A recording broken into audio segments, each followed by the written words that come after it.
Doctor Mohammad Yunus, সময় খারাপ হলে সাদা কাপড় থেকেও রং ওঠে, একটা কথা আছে না?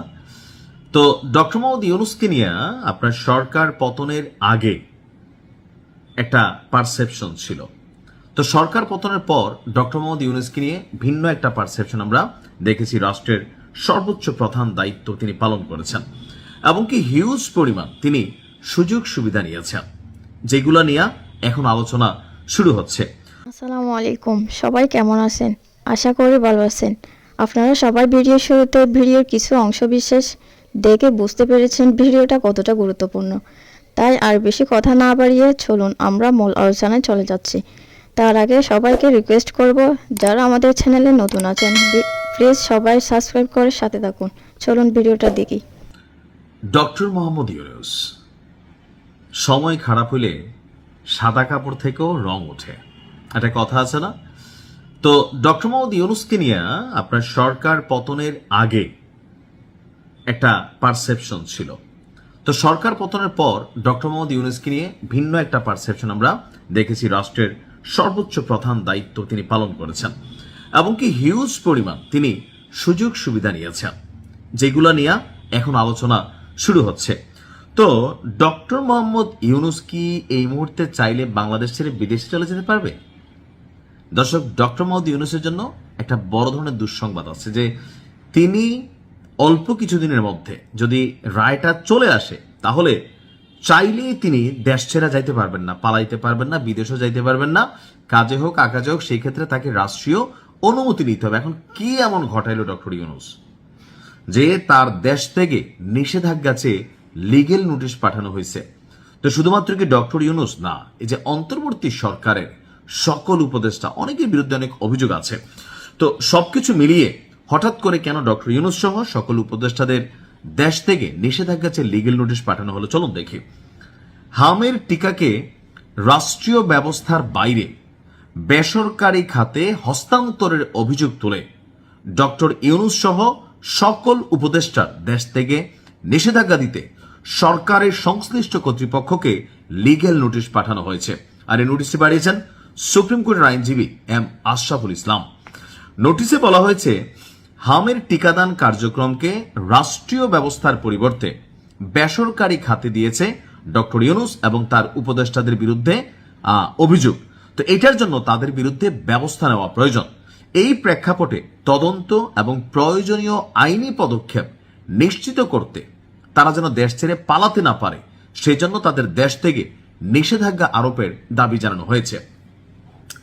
সাম্প্রতিক সময়ে আপনারা জানেন যে বাংলাদেশে হাম একটা বড় আকারের নেগেটিভ অবস্থান তৈরি করছে, বিশেষ করে যাদের ঘরে কোমলমতি শিশুরা আছে, কলিজার টুকরা সন্তান আছে। তো যে সকল বাবা মায়ের সন্তানরা হামে আক্রান্ত হচ্ছে, স্বাভাবিকভাবে গার্জিয়ান স্ট্রেস নিচ্ছে। তো এই যে হামের টিকাদানে কিছু অসঙ্গতি ছিল, বিশেষ করে গত 18 মার্চ যখন ডক্টর ইউনূস সরকার ক্ষমতায় ছিল তখন সম্ভবত এই টিকাগুলো সঠিকভাবে দেওয়া হয়নি, অথবা রাষ্ট্রীয়ভাবে এখন যেমন ধরেন বিভিন্ন কমিউনিটি হাসপাতাল অথবা বিভিন্ন শিক্ষাঙ্গন আরো বিভিন্ন মাধ্যমে এই যে টিকাগুলো আছে এগুলো দেওয়া হয়। তো ইউনূস সরকারের সময় 18 মাস সম্ভবত এই টিকাটা দেওয়া হয়নি, আর যার কারণে একটা বড় সংখ্যক পরিবার বা বাচ্চা কাচ্চা যারা আছে যাদের, তারা কিন্তু এই রোগে আক্রান্ত হয়ে গেছে। আর এটা যেহেতু সরকার ইউনূস ছিল, তার এবং তার যারা উপদেষ্টারা ছিলেন, স্বাস্থ্য উপদেষ্টা থেকে শুরু করে সিস্টেম যারা হোল্ড করেছেন, প্রত্যেককে এটার দায়ভার আসলেই কিন্তু বহন করতে হবে। তো প্রশ্ন হচ্ছে যে ডক্টর ইউনূসের দেশ থেকে নিষেধাজ্ঞার বিষয়টা আসলে সরকারের হাতে না, এটা আদালতের হাতে বা আইনের হাতে। এরকম কোনো সিদ্ধান্ত কি আসবে? আমি আগেই বলে দিচ্ছি, আসবে না। কেন আসবে না এটা আপনারা নিজেরা বুঝা নিন, কারণ সব কথা আসলে বলতে হয় না। তো যিনি এই কাজটা করছেন সাহসী মানুষ, তিনি জবাবদিহিতার আওতায় আনতে চাইছেন যে না, যে কোনো মানুষ যখন ক্ষমতা ছাড়বে বা ক্ষমতায় আছে তাকে জনগণের কাছে জবাবদিহি করতে হবে, রাষ্ট্রের কাছে জবাবদিহি করতে হবে। That's the point. তো ডক্টর ইউনূস সহ বাকি উপদেষ্টাদের জন্য কি সিদ্ধান্ত আসবে এটা দেখা যাক, নোটিশটাকে আদালত থেকে কিভাবে নেওয়া হয় বা তারা কিভাবে এটা রিপ্লাই করেন। ভালো থাকুন। সালাম আলাইকুম। বাঁচলে গাজী, মরলে শহীদ। একজন মানুষ যখন এই চেতনায় তার নিজেকে ধারণ করে ফেলে, তার জন্য পৃথিবীর সবকিছুই জয় করা সম্ভব। আর যখন একটা জাতির মধ্যে এই ইন্সপিরেশন বা ধরেন এই নীতিটা বা এই চেতনাটা কাজ করা যায়, তখন ওই জাতি যে কোনো কিছু ঘটাই দিতে পারে। আর আজকের দিনে ইরান কি ঘটাইতে পারতেছে আর কি ঘটাবে, এটা আমেরিকা আন্দাজ করে ফেলছে। দর্শক, এই মুহূর্তে খুবই ধামাকাদার বক্তব্য হচ্ছে ইরান আসলে এই মুহূর্তে মার্কিন যুক্তরাষ্ট্রকে গণছে না। লড়াইয়ের মধ্যে একটা জিনিস কাজ করে, ধরেন আমরা যখন বুঝতে পারি সামনের মানুষটা ভয় পাচ্ছে, এটা হিউম্যান সাইকোলজি। আমি খুব ছোট্ট একটা উদাহরণ দিই, যেমন ধরেন কুকুর। যখন কোনো কুকুর আপনার পাশে দিয়ে যাচ্ছে বা আপনি কুকুরের পাশে দিয়ে যাচ্ছেন, কুকুরটা চুপচাপই থাকে প্রথমে। যেই আপনি থমকে দাঁড়াইছেন, কুকুরের সাইকোলজিক্যাল যেই থট, এটা মানুষের থেকে মোটামুটি কম না। সে বুঝতে পারে আপনি ভয় পাইছেন। আর যখন আপনি ভয় পাইছেন, তারে ভয় দেখানোর মধ্যে মজা তৈরি হয়ে যায়। কুকুর তখন ভয় দেখানো শুরু করে, কামড় দেয় না, খেক খেক করে, এটা করে সেটা করে। তো আজকের দিনে ইরানকে এই ভয় দেখানোর খেলার মধ্যে ফেলার চেষ্টা করছিল কে? মার্কিন যুক্তরাষ্ট্র। কিন্তু ইরান তো ভাই ভিন্ন জিনিস। এখানে ঘরে ঘরে বীরদের জন্ম হয়, শহীদি মৃত্যুর জন্য তারা অপেক্ষা করে। তা আপনি তাদেরকে কি ভয় দেখাবেন? 48 ঘন্টার আলটিমেটাম দিছে আমেরিকা। স্পেশাল ফোর্সের একটা অংশ ঢুকছে, যুদ্ধ বিমান F-15 নিয়ে ঝাঁপাই পড়ছিল, ইরান একদম ঠাপাই দিছে। তো এই পরিস্থিতিতে আইসা যখন ওই যে বললাম না যে অন্তরের মধ্যে অজেয় চেতনা ধারণ করে, তো তখন তো ডর ভয় কাজ করে না। আর যে মানুষের মধ্যে ভয় নাই, খুবই ডেয়ারিং হয়।